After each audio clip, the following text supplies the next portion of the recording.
Hello, welcome back to my channel. My name is Carly Stevens. I am a teacher and author, and this is English Nerd.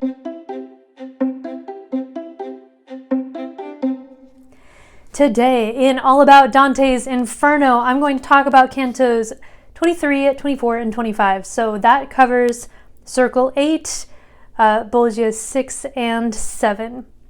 That's why I'm doing 3 instead of 2 cantos. The 7th bolgia of Circle 8 takes up 2 cantos on its own, and I didn't want to have just a 1 canto video for you guys because you know I've been doing a little bit more than that. So I'll go as fast as I can, but I'll try to hit a lot of the high points of these particular cantos.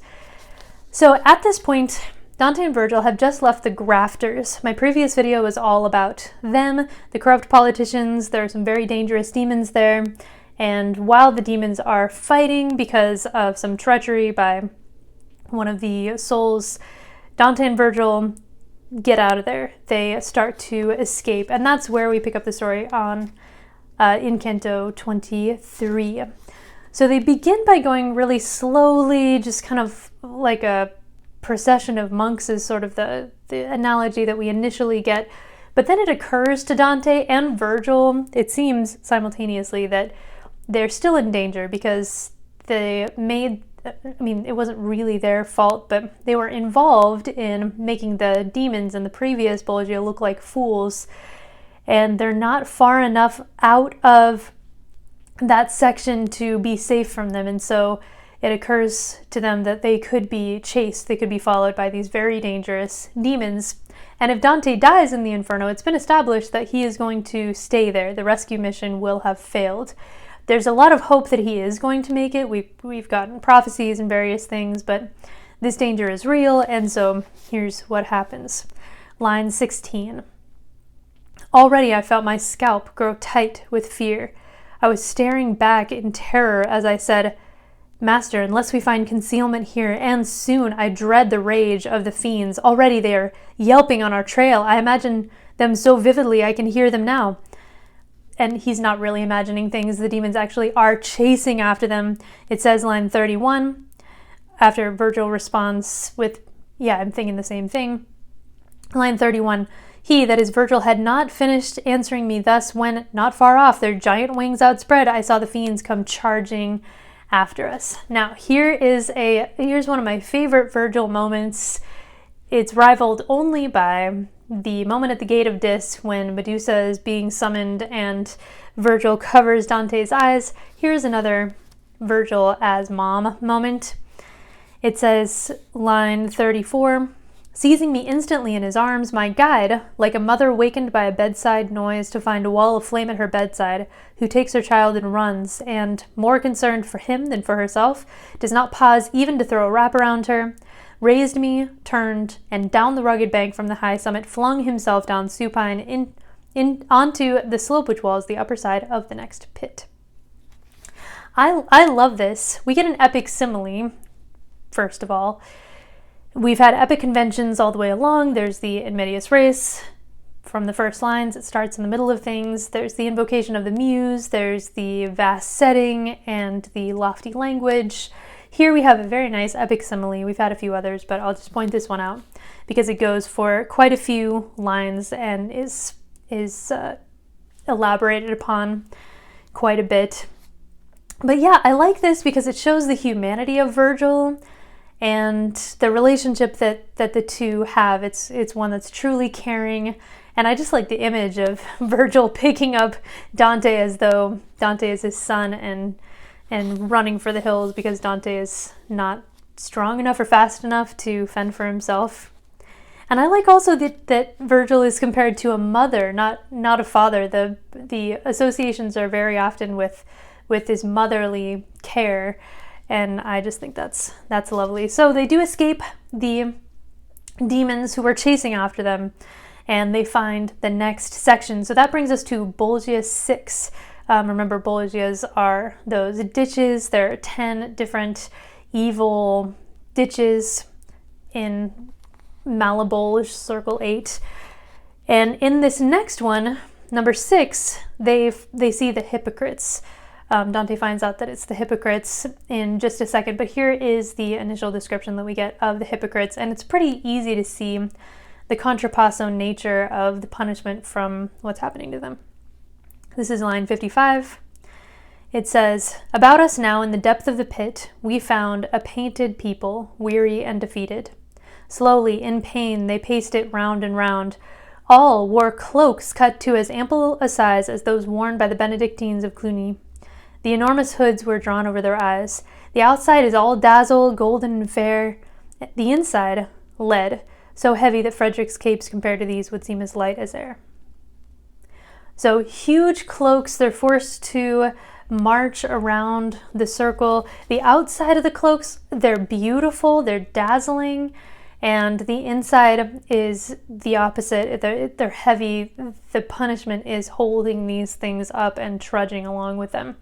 So a hypocrite appears one way on the outside. Perhaps they even censure those sins that they're guilty of themselves, but they look good on the outside, but on the inside they're rotten, they're guilty of the things that they're calling out. And so, of course, these robes are a great representation of that, of their particular sins. So Dante finds out that they're all hypocrites. He talks to a couple of them. There's some kind of nice seeming friars who say hello, but then Dante finds out that he actually knows who these friars are. They were these kind of these two friars that oversaw this area that Dante, the poet, was actually familiar with. One was a Guelph, one was a Ghibelline, and they policed the area in apparently a very hypocritical way. So Dante begins to just tell them off as soon as he realizes who these people are. One of them's Catalano, and Lodoringo, I guess, is the other one.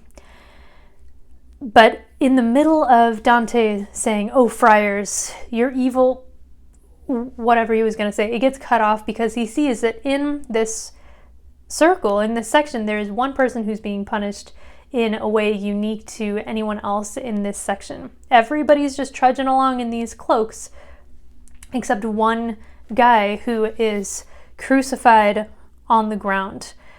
And Friar Catalano explains who this is and why this is his punishment. So Catalano says, "That one nailed across the road counseled the Pharisees that it was fitting one man be tortured for the public good. Naked he lies fixed there, as you see, in the path of all who pass. There he must feel the weight of all through all eternity." So obviously this is more severe than what's happening to the rest of the hypocrites. He's crucified on the ground, which is horrific to begin with, but it's also in the path of all of these other people who have to walk over him.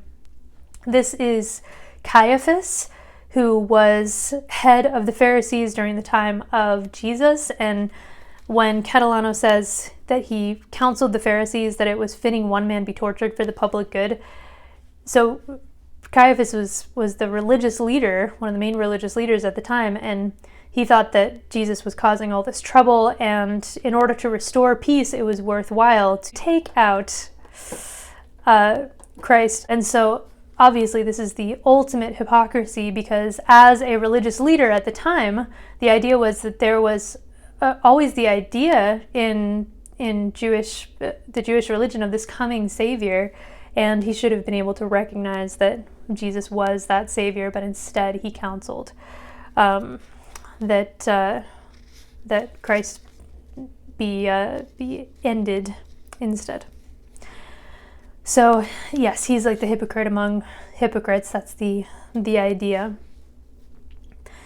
So that pretty much brings us to the end of Canto 23. Dante and Virgil continue on, and they end up having some trouble at the beginning of Canto 24 getting from the 6th to the 7th bolgia. They realize that the demons back in bolgia 5 lied to them about where those bridges were and which ones were out, and so Dante and Virgil are really not sure how they're going to get out of bolgia 6 for a while, but then Virgil comes to the rescue again and helps Dante kind of lift him up, and they do this big rock climbing excursion that makes Dante feel like turning around, but Virgil won't won't allow it. And they continue on. Dante's trying to put on a brave face and say, yes, it's no big deal. I'm totally in shape. And after a while, they reach the top of this ridge and are able to look down at bolgia 7.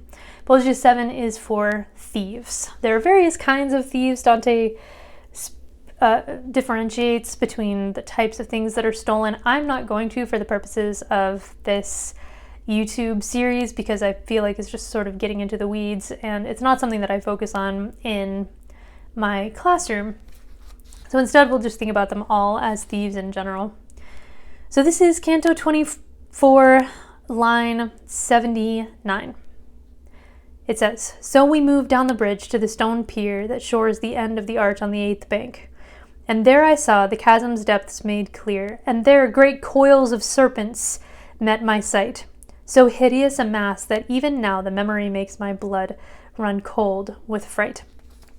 So the first view of bolgia 7, and it is bolgia 7, they mentioned the 8th one, but that's just because of where they're positioned. It's just serpents, it's snakes. So if you've seen Indiana Jones and Raiders of the Lost Ark, there's the Well of Souls, and in there it's just coiling snakes. So it's that times 10, and the souls are in that mass of reptiles. The first person that they see in all of the midst of all of these serpents is somebody, well, let me just read this exchange for you. This is 97, line 97. It says, "One of the damned came racing round a boulder, and as he passed us, a great snake shot up and bit him where the neck joins the shoulder. No mortal pen, however fast it flashed over the page, could write down O or I as quickly as he flamed and fell in ash. And when he was dissolved into a heap upon the ground, the dust rose of itself and immediately resumed its former shape."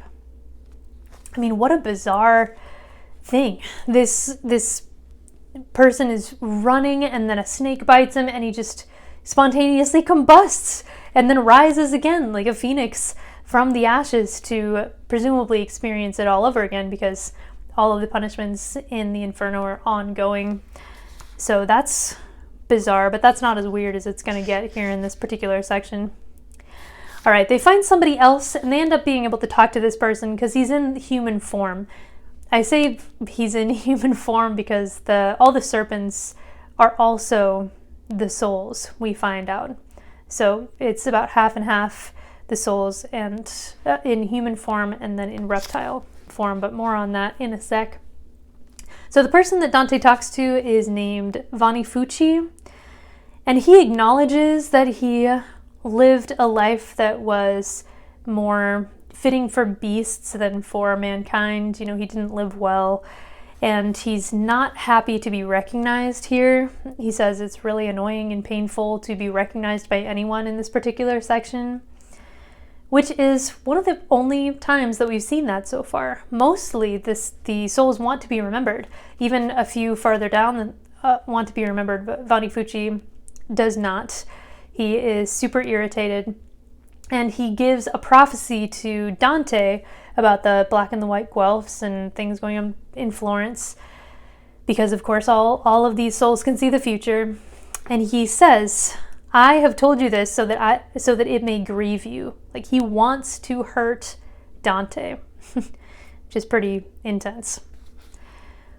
So I want to talk about the next canto a little bit before I go into some of the ways that the punishment for the thieves is contrapasso, like we talk about with every section. All right, Canto 25. This is the last one I'm going to talk about today. It begins really strongly. It's reminiscent of the grafters section and the crassness of the grafters section, because Vanifucci curses God and makes this obscene gesture, and Dante is horrified and says that he hasn't encountered this much what word does he use?